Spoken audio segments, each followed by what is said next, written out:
Hello, and welcome to Transformed. I'm your host, Josh. And I'm Sasha. All right, today we're kind of excited to do our first episode together. For those not knowing, this is like actually our third recording attempt. So Yeah. for us, this is like doing the third episode by now. Yeah.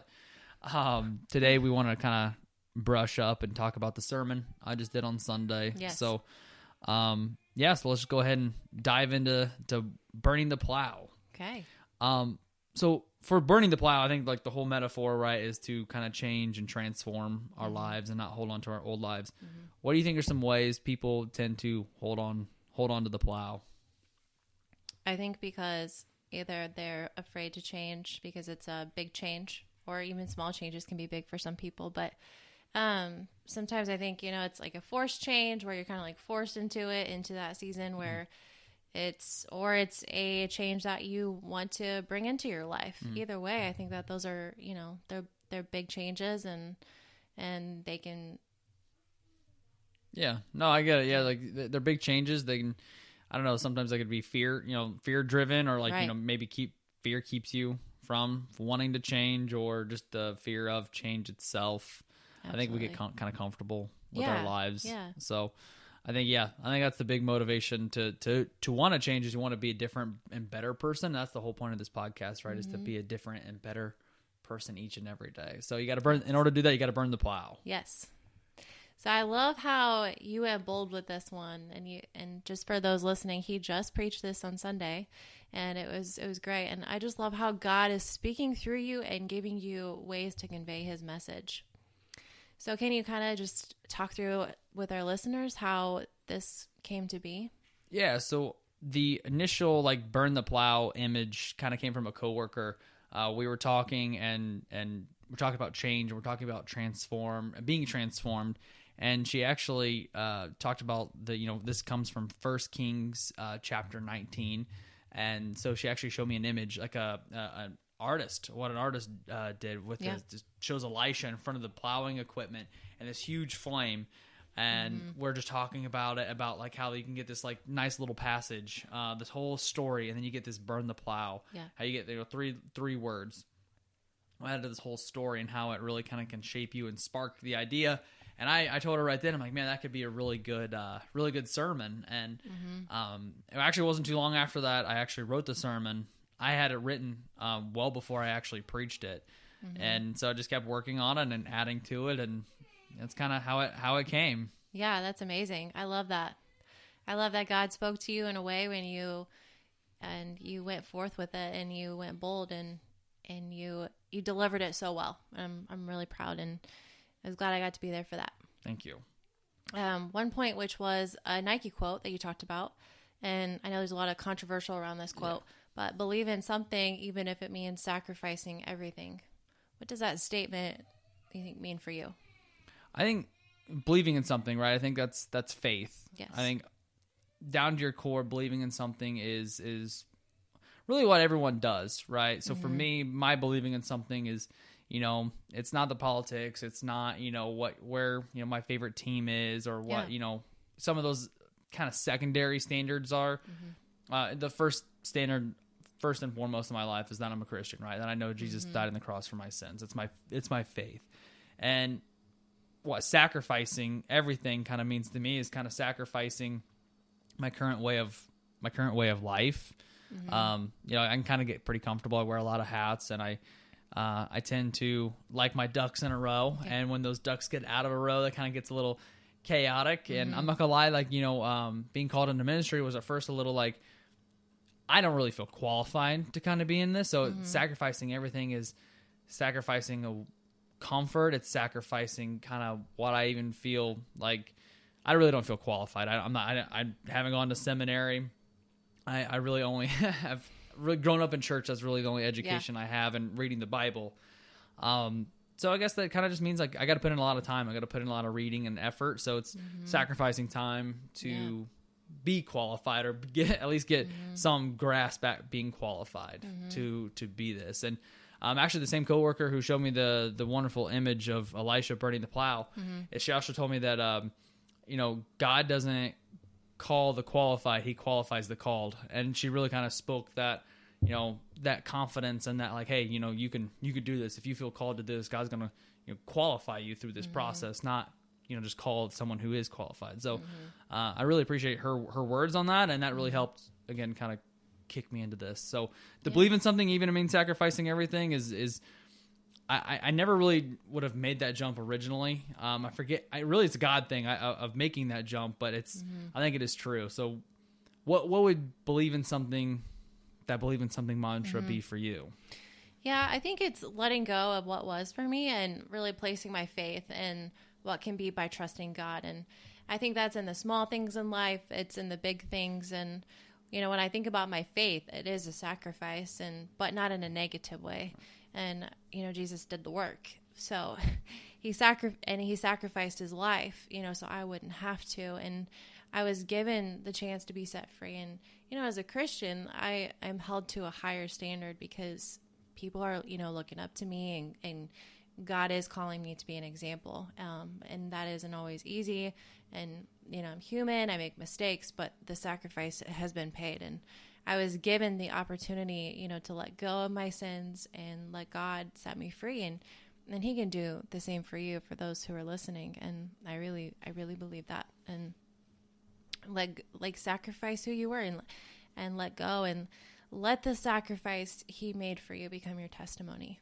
Yeah, I completely agree. And you mentioned it earlier that little ad campaign was kind of first brought with some controversy, and not a lot of people liked it, or at least there was a group of people that didn't like it. Yeah. And at first I was definitely one of those until I saw, there's a lot of those memes where I had like Hitler or Thanos about believing in something. And but then it had the one where it showed Jesus on the cross. And that's really kind of what changed my mind about like, okay, like that mantra, that logo, that ad line, it actually can be very powerful. Yeah. And it really kind of changed my whole perspective on that because, Jesus did sacrifice everything. Like you said, he gave his life so that he can remove that barrier between us and God, and that we can, we don't have to live by the law, right? We don't have to go out and sacrifice animals and in order to abstain from sin. He did that. He was the perfect sacrifice. So yeah, sacrifice everything to me. It means everything now because of what he did. Yeah. And that kind of goes into your first point, which was asking for forgiveness and giving forgiveness. And I know like that's a pretty heavy topic, to talk about. But it is really extremely important when you look what Jesus did for us on the cross and then what he wants us to do for others. So like, what can you go into more detail? Like what did that look like as you were going over that? Forgiveness is everything. And, I've said it a lot, and I mentioned in the sermon that I thought I was like the master of forgiveness, like, but I think I was just really good about forgetting, not really forgiving.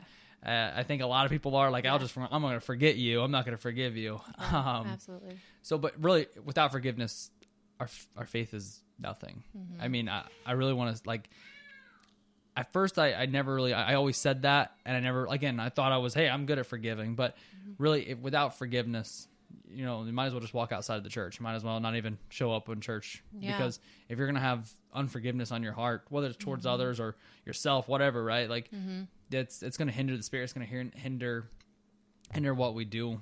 It's going to keep us chained to our old selves. So forgiveness is crucial. It's the number one key to burning the plow. It's the number one key to changing your life is to forgive and ask for forgiveness, right? Yes. That's the big key, is to seek God's forgiveness. Yeah. Did you have anything in your life that you really needed to like pray and talk to God about, like asking forgiveness for him and then also to relay that to others? Yeah, my I always feel like it was these slow reveals. Like for me, it was always like the big sins. Like I had to always ask for forgiveness for, if I would mess up with porn or overeat. And I still really don't have the best relationship with food, but always ask for forgiveness when I would take it too far, because I think you still can take things too far, and drinking, or whether it was cussing or anger, whatever my mistakes were. I think it seems like a lot of time was the anger or the porn that was the big ones. Yeah. But then it's like, then you slowly get transformed and you slowly move, and it's like, okay, your spirit becomes a little bit more sensitive. And it's like, okay, maybe I shouldn't have said that. You're the asking forgiveness becomes, I don't know, more, you get more specific with it. And then also, like, for me, it's like, okay, I'm trying to be more patient. Something else that doesn't come super naturally to me is like, especially with Rhett, like I've got to really try to put on a patience hat, and that is tough because I'm not patient. And with a 4-year-old, you have to have a lot of patience. Really, it's a trying time. any parent, I think you can say that too, right? Like, you got to have patience with parenting. You do. It's tough. Absolutely. So I see myself asking a lot of forgiveness about, like, okay, gotta ask for forgiveness for this one. You weren't that patient in this moment. Yeah. Yeah, I can relate to that with the kiddo, because of Scarlett being 2.5, and that's super trying. But I also look back into my past self and with the past relationship that I had, previous my marriage, how I was so angry towards him, and how, I had built up so much anger because of the abuse and the toxic relationship that we had together. And, I didn't want to carry that burden, and that wasn't mine to carry. It wasn't my responsibility, for him to change. But it was my responsibility to forgive them and love them the way that Jesus loves me. And like, I really had to evaluate in myself, and I had to, put that in light. And I think God really helped me put that in light for me as well, because, like, I think being specific in your prayers is super precious. And I think that God calling me as I would pray for forgiveness for myself, it was like, him really speaking to my heart and being specific for things that he put in light for me. And then that also carried over into who I needed to forgive and let go, and that it wasn't my responsibility. And I do have a tremendous amount of love now for that person that I didn't really have before, which was really covered up by a lot of anger. So, yeah. Well, the specific prayer, right? The specific forgiveness for sins, or even praying to ask God to help you forgive somebody else, right? That's a very specific prayer, and you're going to get that specific healing. Because then, admitting that you have maybe unforgiveness against somebody, maybe admitting that you have, struggling with a certain sin. That's how you really get that first step into healing, is admitting that you have that problem. I mean, I had a story during the sermon of I had somebody, that was pretty toxic, and I didn't, had a lot of ill feelings for that. I thought I forgave, but really I just forgot. Yeah. But anytime I remembered them, there was not a lot of good words, and I was really convicted by that. And, like you said, it's a constant process, and you got to really ask for forgiveness. And that's when I really first noticed that, okay, forgiving somebody is also praying for that person, asking, for them to be healed, blessed, and that they might know God. And that's, I think, a big key is, they might be bad, or they might be, hurting you in your life, but, no one deserves hell. And they really need to find Christ. And maybe you're the light. Maybe you're the only person who can be the light in their lives. And it might not be ideal, right? It might like to try to witness to this person, especially if they're hurting you. But that can also help you forgive them, and then they can see Christ's light. And that's the biggest one of all. If they can, maybe they can actually then become forgiven, and then truly ask for forgiveness later on. Right. And I think part of the forgiving process is going back. And I mean, with our relationship with the Lord, we are always sinning. We always have something where we're sinning against God, so we're always going to Him in prayer and asking for forgiveness for those things. And it's the same thing, I think, with the person that really hurt you the most in your life. And I know, like, for me especially, I have to go back, and I have to, like, I recall things, or things get stirred up inside of me where I need to go back and ask for forgiveness towards that person again. Yeah. I think it's a constant process. Do you ever have moments where you have to go back and kind of ask, or try to give forgiveness for past situations?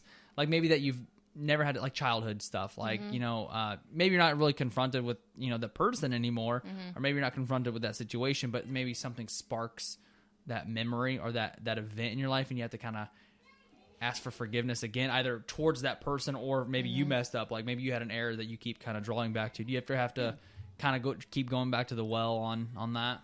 I do. And there's things in my childhood. Yes. And things in life, period, where I think like God puts in light for me where, you know, I do